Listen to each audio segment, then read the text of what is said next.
Assalamualaikum warahmatullahi wabarakatuh. Halo teman-teman semua, jumpa lagi kita di channel ini, channelnya Teman Juara. Bagi teman-teman yang baru bergabung dengan channel ini, jangan lupa like, subscribe, dan nyalakan tombol loncengnya, dan juga klik notifikasinya agar teman-teman bisa mendapatkan video terbaru dari kita. Pada video kali ini kita akan melanjutkan materi berkaitan dengan siklus akuntansi perusahaan dagang, tepatnya berkenaan dengan neraca saldo.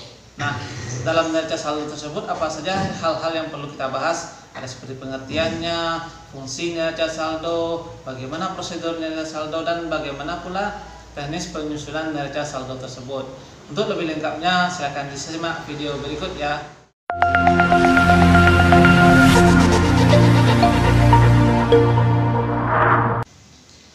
Neraca saldo atau disebut juga dengan istilah trial balance. Ini merupakan tahap pengikhtisaran ya. Kalau dua tahap sebelumnya kita mengenal istilah tahap pencatatan, yaitu jurnal umum dan atau jurnal khusus ya. Kemudian pencatatan dalam buku besar atau kegiatannya posting gitu ya. Jadi dua istilah ini disebut dengan tahap pencatatan. Sekarang kita lanjutkan dengan tahap pengikhtisaran. Tahap pengikhtisaran dalam hal ini pertama yang dibahas pertama itu adalah mencatat neraca saldo atau trial balance. Tujuan pembelajaran sebagaimana yang sudah saya sebutkan tadi, pertama menjelaskan pengertian neraca saldo, kemudian menjelaskan fungsi neraca saldo, menjelaskan prosedur penyusunan neraca saldo, dan yang terakhir adalah bagaimana teknis penyusunan neraca saldo. Nah, seperti yang sudah kita jelaskan sebelumnya bahwa di dalam siklus akuntansi perusahaan dagang kita mengenal ada beberapa tahap yang kita lakukan. Pertama tahapnya adalah jurnal ya, bagian dari jurnal. Kemudian setelah jurnal kita buat jurnalnya, maksudnya di sini adalah jurnal umum dan jurnal khusus. Kita sudah jelaskan pada video sebelumnya bagaimana teknis pembuatan jurnal. Kemudian setelah jurnal kita buat buku besar, ada buku besar utama, ada buku besar pembantu. Ini juga sudah kita buat dalam video sebelumnya. Jadi teman-teman yang belum begitu paham boleh lihat lagi video sebelumnya.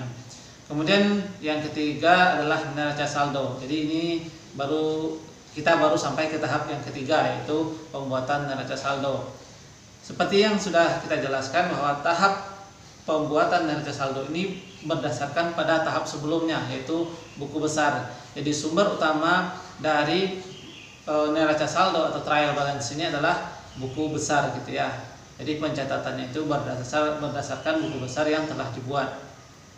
Nah, kita langsung saja. Pertama, pengertian dari neraca saldo.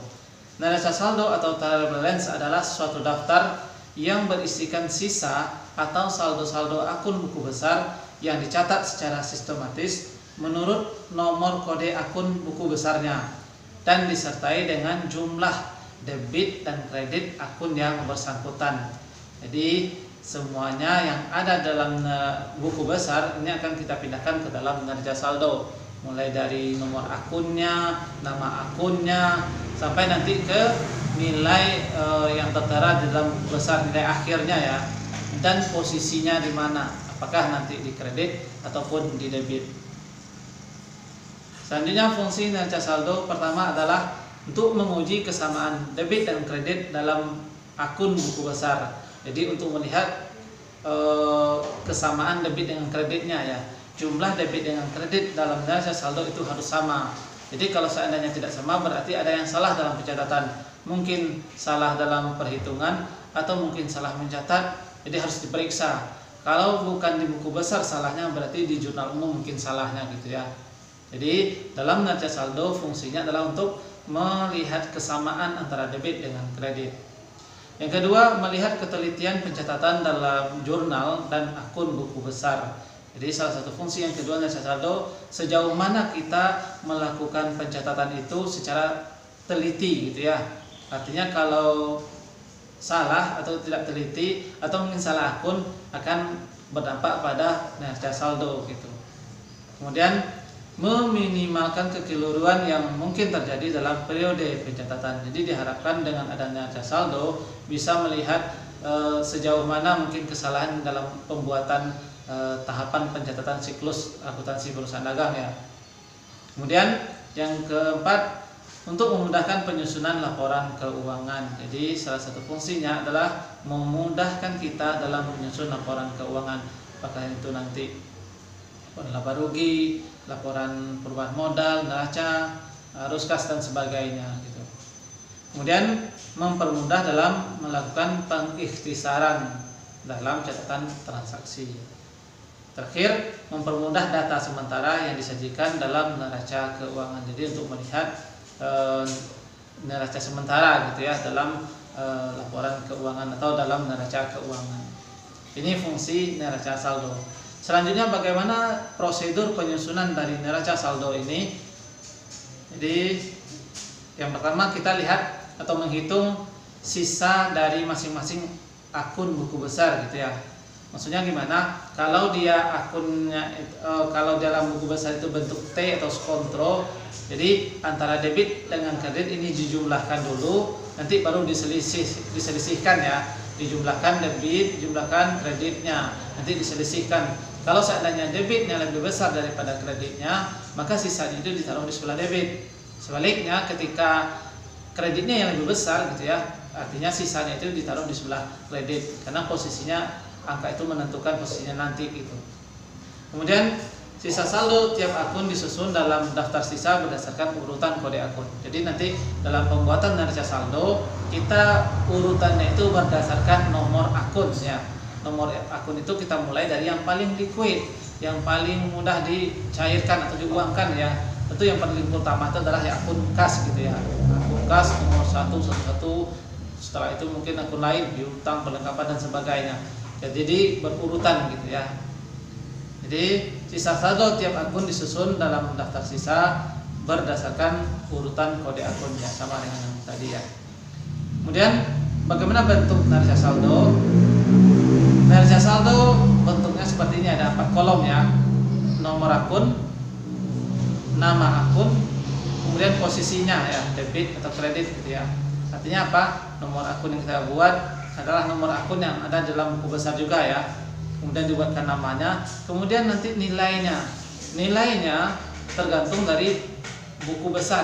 Maksudnya apa? Kalau dalam buku besar itu terletak di sisi kredit, ya kita taruh di dalam neraca saldo juga posisi kredit. Kalau dalam neraca saldo posisinya debit, berarti kita taruh juga di posisi debit nilainya ya. Nah, kita contohkan ini. Ini ada akun buku besar, buku besar kas ya, kas dan penjualan. Nah, akun buku besar kas, nomor akunnya adalah 111 gitu ya. Maka nanti ini akan pindahkan pertama dulu ya, akun kasnya. Jadi nomor akun kas adalah 111, kita pindahkan ke dalam neraca saldo yang ini ya. Buatnya adalah 111 juga. Nama akunnya tentu akun kas. Nilainya kita bisa lihat berapa nilai akhir dari neraca saldo, saldo akhir dari akun kas.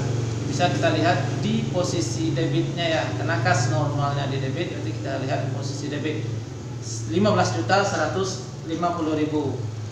15.150.000. Berarti nanti ini kita pindahkan ke dalam neraca saldo, posisinya debit juga. Gitu ya.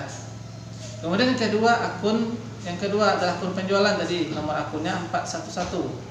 Nah, nanti kita pindahkan juga ke sini 411. Nah, nama akunnya penjualan dan nilai akhir dari penjualan, karena penjualan normalnya di sebesar kredit, berarti nilai akhirnya juga di posisi kredit sebesar 4.500.000. Ini kita pindahkan juga di sini sebesar 4.500.000. Oke, ini contoh penyusunan neraca saldo. Nah, nanti di video berikutnya kita akan buat bagaimana penyusunannya itu dari jurnal khusus ataupun jurnal umum yang sudah kita buat di video sebelumnya. Oke, itu saja dulu materi kita pada hari ini. Mudah-mudahan bermanfaat dan simak terus video selanjutnya. Terima kasih. Assalamualaikum warahmatullahi wabarakatuh.